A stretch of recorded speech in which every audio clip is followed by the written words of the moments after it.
In a world and time when so much is changing, there is still so much of our culture that has to be documented and kept alive. Who are the bearers of these precious living cultures? How do they pass on a knowledge transmitted through the ages? What they represent has survived colonization, conflict, marginalization, and yet they persist.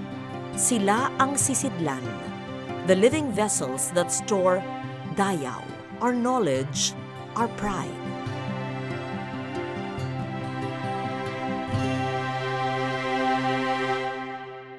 All throughout this season of Dayaw, we've met the culture bearers, the Malilikanang Bayan awardees or gamabas, the teachers and purveyors of traditional dance, the people behind museums, all who continually define sisidlan, the vessels that bear our indigenous cultures into the present time.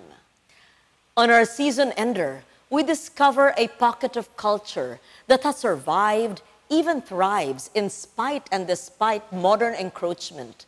The Iraynon-Bukidnon people of Antique have continued to live in their ancestral lands.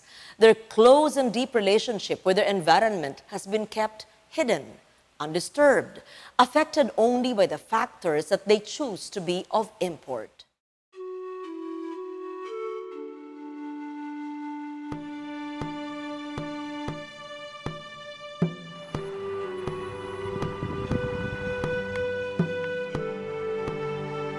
The Iraynon-Bukidnon of Antique can still claim that harmonious relationship with the elements that shape their lives, the environment,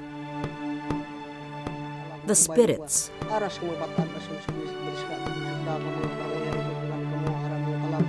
the traditions that have colored their relationships with themselves and with others. When we speak of Iraynon-Bukidnon, first the word Iraynon comes from the root words iraya. Now, from the word iraya, and non is a suffix actually designating the place of origin. So for us, for people here in Panay, we use rivers, big systems of water as points of reference. So when you say iraya, it actually refers to headwaters, no? From the headwaters, water coming from the interior. And the word non, no, it's a suffix referring to the place where you come from. So when you say Iraynon, you come from iraya, no? And the word Bukidnon, it actually comes from the two words bukid and non. Bukid, of course, for us is mountain. If you say Bukidnon, someone who actually comes from the mountain. So Iraynon-Bukidnon would refer to specifically people in the highlands of Antique. Most of these Iraynon, and I think all of them actually are found, no, in the highlands, no, in the interior parts of the mountains. No, it's quite sometimes inaccessible actually, no. Pero pag sinabi nating when we speak of Iraynon, it's usually in the province of Antique.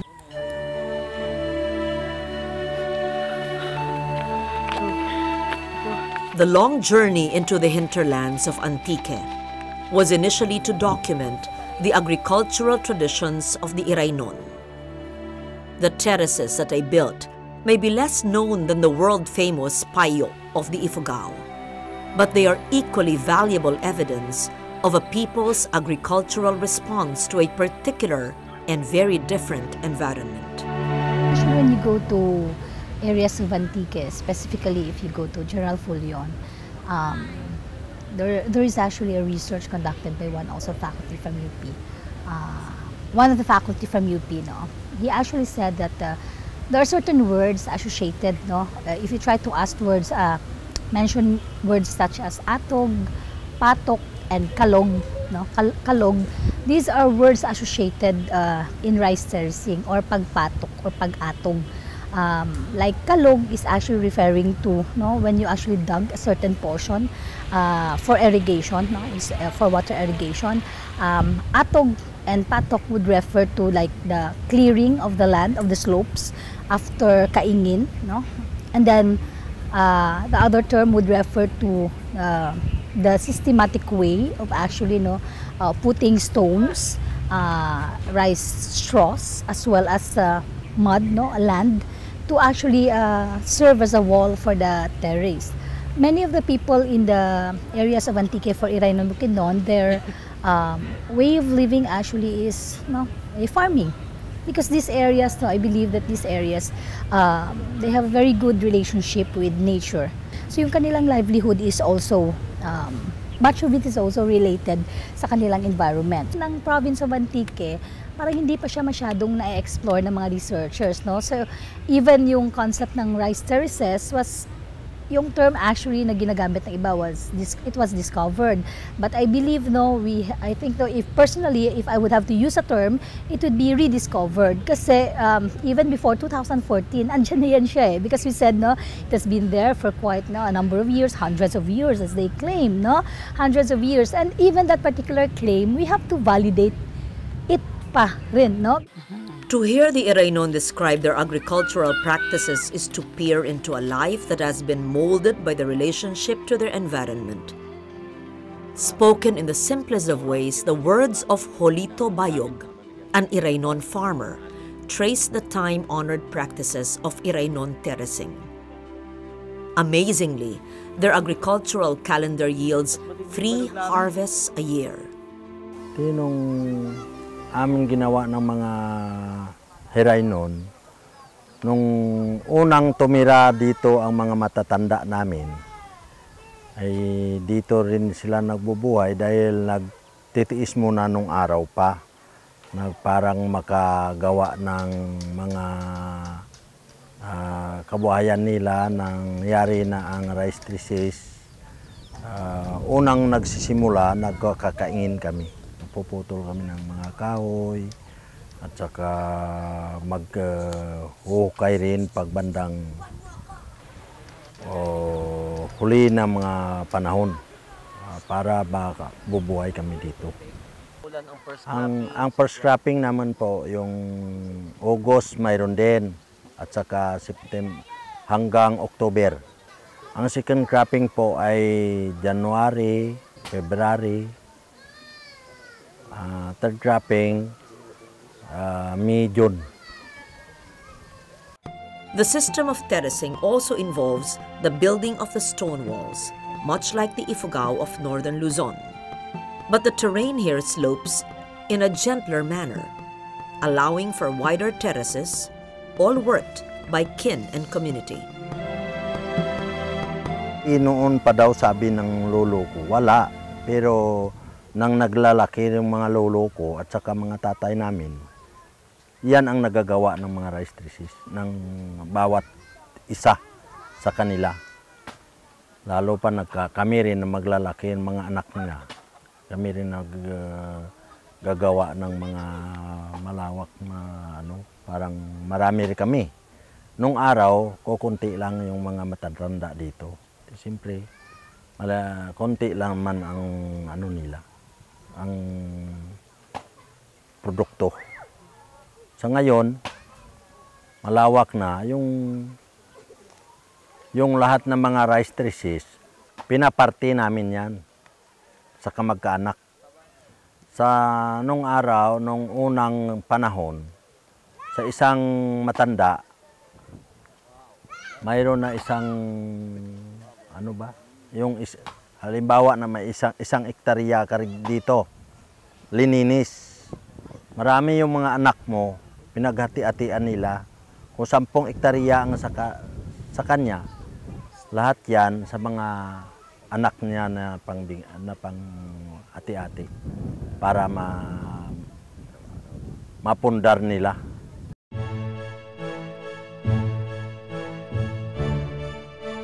What is most amazing is that the Iraynon here hardly need to sell their produce. Their 3 crops a year are enough for them to live on. Kahit 3 bisis ka mag-ani, walang pupunta sa bayan po. Tatago lang. Tatago lang kung kaya mo kainin ang produkto mo, kakain mo lang. Kung mayroon na mga tauhan namin na wala, bibili rin sa amin kung mayroon pa kami.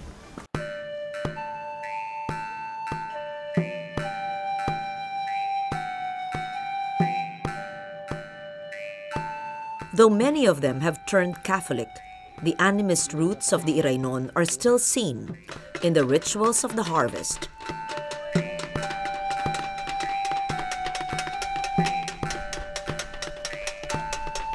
and of everyday life. In the communal gatherings where music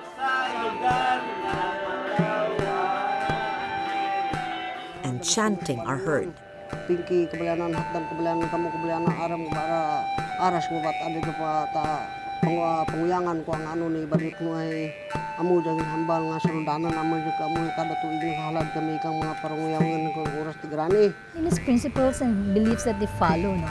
When you go there, they believe in the concept of babaylan, no? Very alive yung concept ng babaylan sa kanila. And I believe, no, in many of our indigenous people, yung idea that, kasi it's a reflection of how they see the environment, no? We call that as worldview.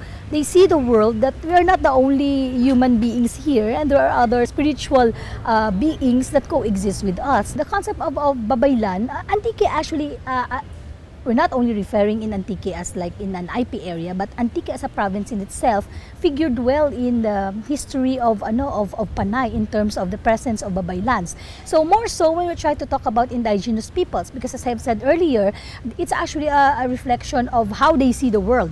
No, the world is actually the type of worldview they have is that we're not the only people here, we're not the only beings here. We actually share the world with other spirit beings. Therefore, no, we must try to also respect them. And it's also reflective, no, this idea of belief systems nila is also reflective of how they actually treat their environment.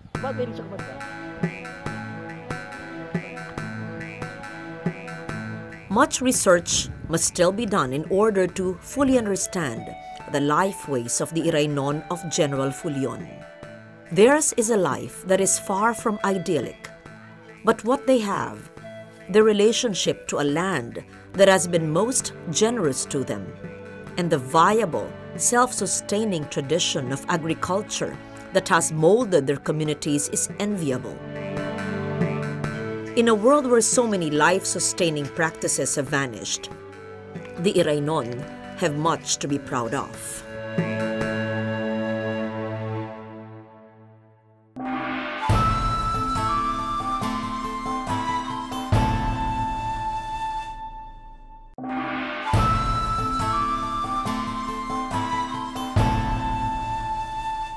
The highlands of Panay yielded another precious encounter, this time in the community of Calinog, an encounter with a woman who was a bearer of an important tradition. Much has been hypothesized about the binukot, or well-kept maiden, a young lady chosen for her fairness and her intrinsic connection to the spirits. Many of the myths about the binukot contain fascinating details about how she travels, born in a basket or hammock, and how her feet were never allowed to touch the ground. The binukot we met, Rosita Caballero, had mastered the epic chants and the rituals of her people. Though old and frail, she displayed a keen alertness, a vibrant spirit. Sadly, she passed away last July. But she lives on in the precious footage. Forever, she remains the last binukot.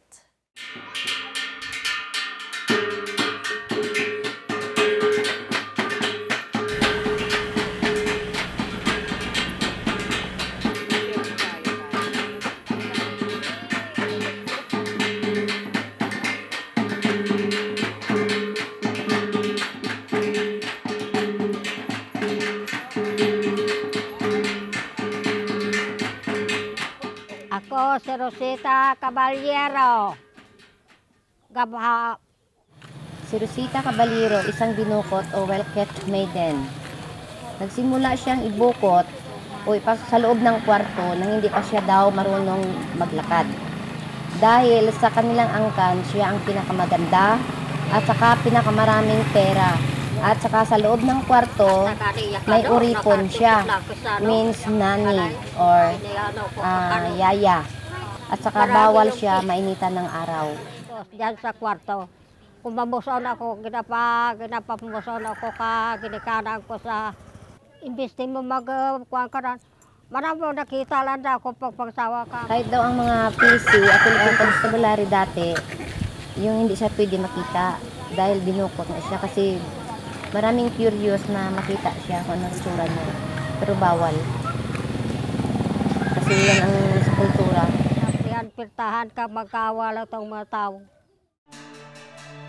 From Christine Moico, a researcher and ethnomusicologist, here are some notes on the fabled binukot, as well as a little-known native name of the enigmatic Rosita Caballero.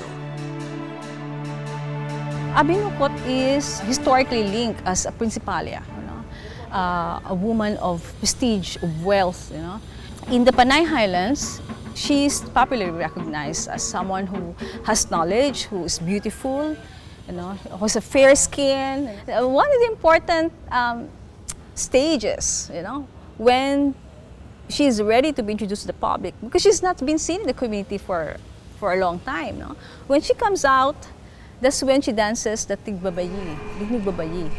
It's actually also binanog, hawk eagle dance, but she's covered up, she's veiled. The people still don't really see her, and then when she dances, eventually, the people know her, and so it's being physicalized as well. She comes out and she dances, and she shows what she has learned while she was confined. Not any family can afford to have a binukot. Usually the landed ones, the ones who have huge tracts of land, and they can afford to exempt one child from farm work. So that's when, some of them can even have more than one. That's why you say there's social prestige to that, as well as economic prestige. If more information can be given in the different areas of the Panay Highlands, I wouldn't say it's the last one, because they're still the living ones now. I call her Asyay La Paz, and she's the wife of one of the most notable, chanters in Panay Highlands, Rosita Caballero. And yeah, she's one of the prettiest binukots I've seen, in a sense that she has kept her skin well, her hair, and taken care of. Of course, her health dwindled through the years. We also learn from Moico of another little-known fact about the hierarchy of young, well-kept maidens. We distinguish the term binukot and nabukot. Nabukot are those who are eventually married off. After years of being confined and learning the tradition inside the room, when they're ready for marriage, so the family ask for a bride price. I wouldn't even say a payment for her, but a bride gift rather. It's a bride gift. Rosita's own story points out that in traditional Panay Bukidnon society, she may have been classified as a nabukot rather than as binukot, as she was ceremonially married off by her parents at the age of 10. Away pa. Why? Imbis din mo huli. Bago siya magsama bilang mag-asawa, kailangan ang lalaki na nagbayad ng dore, manilbihan muna ng 2 taon. Mag-igib, magsibak ng kahoy, lahat ng trabahong bukid. Yan ang gagawin na maging asawa mo. Ano pagpisyo? Undang bata kinang apo ko ha, nabukot ko na pa, hindi ka. Ang isang binukot, mahirap.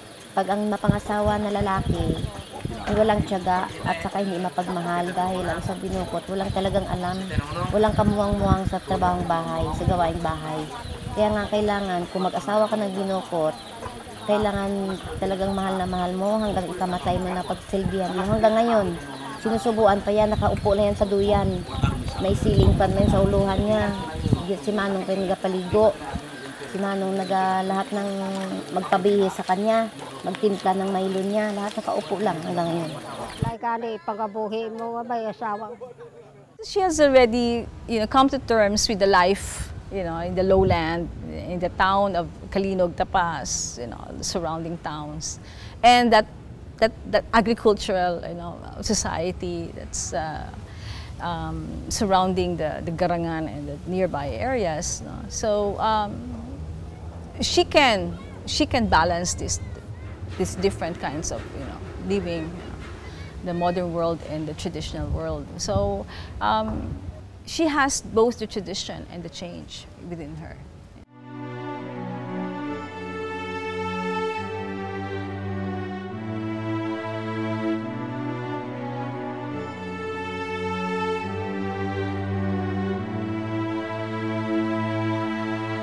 Fragments and memories from a life of privilege, and her own struggle as a woman wanting to be educated, wanting to break away from the confines of tradition, adjusting to the realities of a changing world.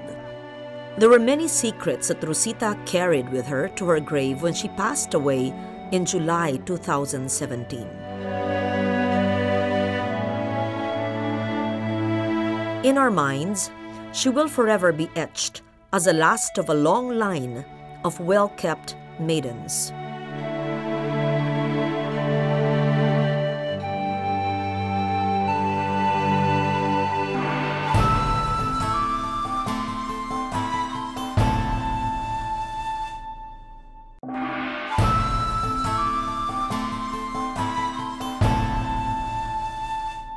In the global world that we live in, not one community or culture can ever remain pure, pristine, untouched. That is a myth we all like to fantasize about. But the reality is that change and the influence of the world are ever present, keeping culture alive and dynamic.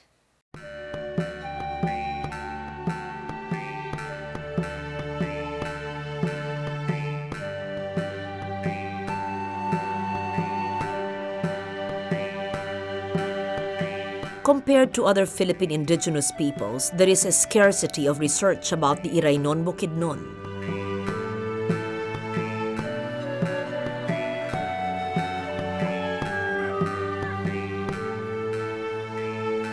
But a few dedicated scholars have now focused their efforts on research and dedicated study. Geography, location, language, and cultural attributes may help identify and classify. But how do we truly understand the soul not only of the Iraynon, but of the animist peoples of Panay? When we talk about Panay Bukidnon, or when we talk about the indigenous people of Panay, we should not think of political divisions. I gave the name Panay Bukidnon to include the indigenous people in the 4 other provinces, Antique, Aklan, Capiz, and Iloilo, Because I found out in my long years of research, and even for their recheck, that they have a common culture, they're the same culture, the same practices, the same indigenous political structure, the same practice of marrying within the family group, meaning they're indigenous people. They're really artists by heart. Playing subing, parang just harp.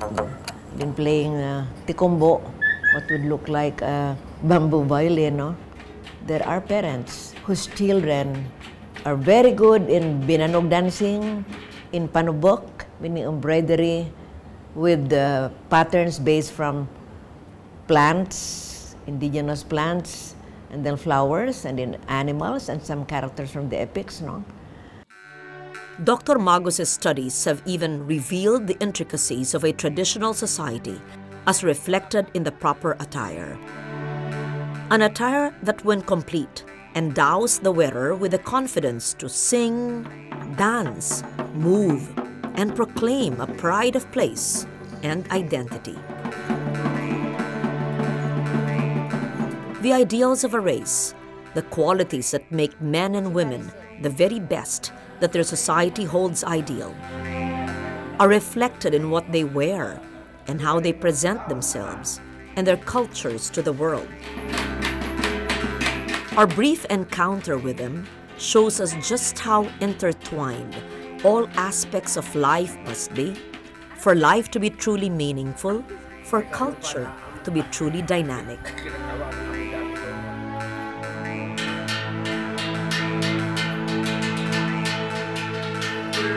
Environment.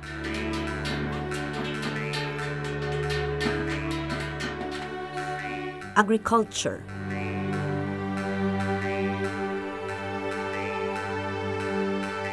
concepts of well-being and wealth, music and the arts, attire and behavior, all are inextricably linked. The question will always be asked, in the face of real problems like climate change, marginalization, militarization of ancestral lands, poverty, lack of education, what do the Panay Bukidnon stand to lose? To answer this, we need only to look at ourselves and what we have become.